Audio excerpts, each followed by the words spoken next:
Meu irmão e minha irmã, hoje dia 17 de novembro, a igreja se recorda e comemora Santa Isabel da Hungria. Ela que nasceu em 1207 e morreu em 1230. Veja, morreu muito jovem. Foi dada em esposa contra sua vontade a um outro nobre do período. Ela também era da alta nobreza da Hungria. Ajudou sempre e com muito desprendimento material os pobres, os doentes, os anciãos. Com este seu esposo teve 3 filhos, até que o esposo faleceu, e ela então foi expulsa da casa real junto com os 3 pequenininhos. Foi então se abrigar em um convento da terceira ordem dos dominicanos. Como era mãe, nunca pôde se tornar freira, naquele período isso não podia, mas se tornou uma terciária dominicana, ou seja, fez os votos da vida religiosa mesmo não sendo freira. Aí, então, ainda mais ajudava os pobres, dando dos seus próprios bens, para ajudá-los, aos anciãos, às crianças carentes, órfãos. Uma mulher que, não sendo religiosa, e é uma das primeiras que teve uma vida assim na história da igreja, se dedicou totalmente a isso, sendo depois canonizada, ou seja, reconhecida suas virtudes de santidade. Uma leiga, mulher, mãe de 3 filhos, que dedicou toda a sua existência, ainda que breve, à ajuda daqueles mais necessitados. Vamos então escutar o que nos diz para nós neste dia a palavra de Deus, o Evangelho segundo Lucas. Naquele tempo disse Jesus aos seus discípulos: Como aconteceu nos dias de Noé, assim também acontecerá nos dias do Filho do Homem. Eles comiam, bebiam, davam-se em casamento, até o dia em que Noé entrou na arca. Então chegou o dilúvio e fez morrer todos eles. Acontecerá como nos dias de Ló. Comiam e bebiam, compravam e vendiam, plantavam e construíam. Mas no dia em que Ló saiu de Sodoma, Deus fez chover fogo e enxofre do céu e fez morrer a todos.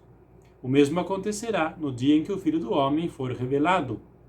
Nesse dia, quem estiver no terraço não desça para apanhar os bens que estão em sua casa, e quem estiver nos campos não volte para trás. Lembrai-vos da mulher de Ló. Quem procura ganhar a sua vida vai perdê-la, e quem a perde vai conservá-la. Eu vos digo, nessa noite, 2 estarão numa cama, um será tomado e o outro será deixado. 2 mulheres estarão moendo juntas, uma será tomada e a outra será deixada.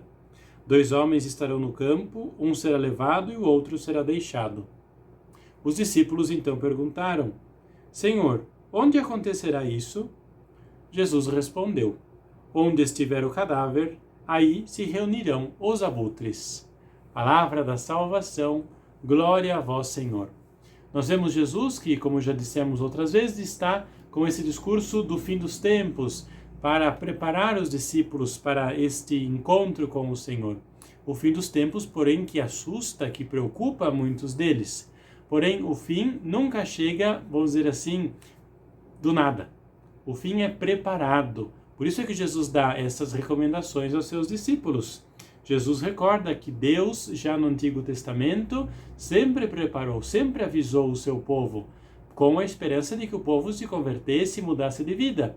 O povo, porém, escolheu não escutar a Deus. Pelo contrário, afastaram-se dele.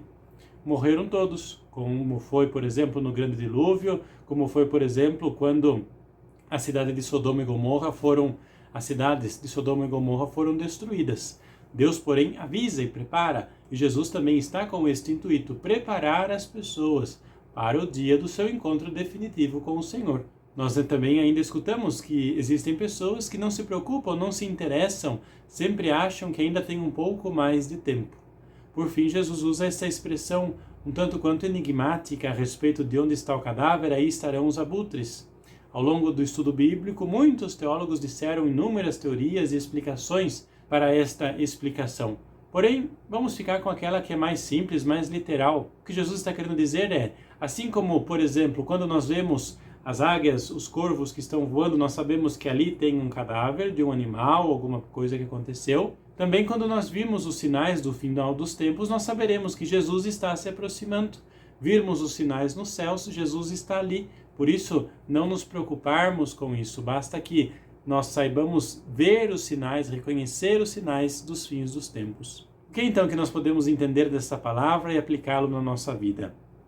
A primeira coisa é recordar, a primeira leitura de hoje nos fala ainda a respeito do dom da sabedoria. A leitura nos fala que aqueles que se preocupam só com a sabedoria do mundo, esta é pouco, porque esta não faz chegar até Deus, faz com que se ame as coisas, faz com que se ame as criaturas e não o Criador. Por isso é preciso pedir o dom da sabedoria divina, para que a gente supere as coisas, para que vendo, tocando, amando-se, relacionando com as pessoas neste mundo, a gente não fique nisso, mas dê um passo a mais, para que a gente se aproxime ao Criador destas coisas boas e belas com as quais nós nos encontramos nesta vida.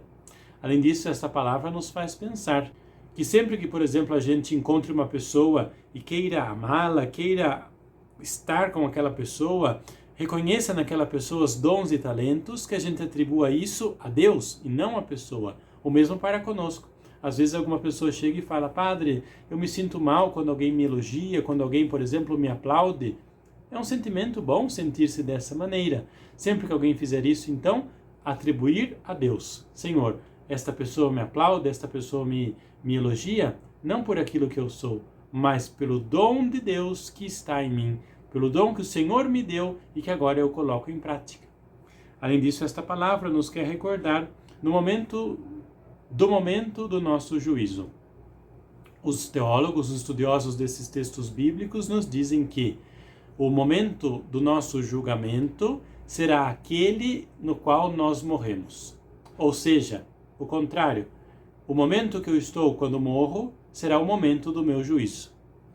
Como eu quero estar? Onde eu quero estar quando Deus vier me chamar? Porque é naquele momento, naquela situação, que eu serei julgado, que Deus vai julgar as minhas atitudes. Por isso é bom se perguntar: onde quero estar quando Deus vier me encontrar? Por isso Jesus nos recomenda: dê tudo, abra mão de tudo, inclusive da própria vida, diz no Evangelho. Quem der, quem perder a sua vida vai encontrá-la.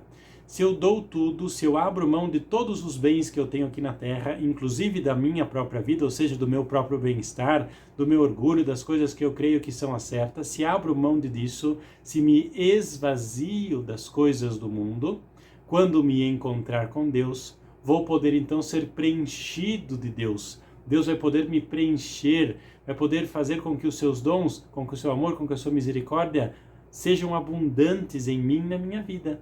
Porém, para isso, eu preciso me esvaziar das coisas do mundo. Que a gente então possa, desta maneira, nos prepararmos para o encontro definitivo com o Senhor. Que a bênção de Deus seja derramada sobre você neste dia, em nome do Pai, e do Filho, e do Espírito Santo. Amém.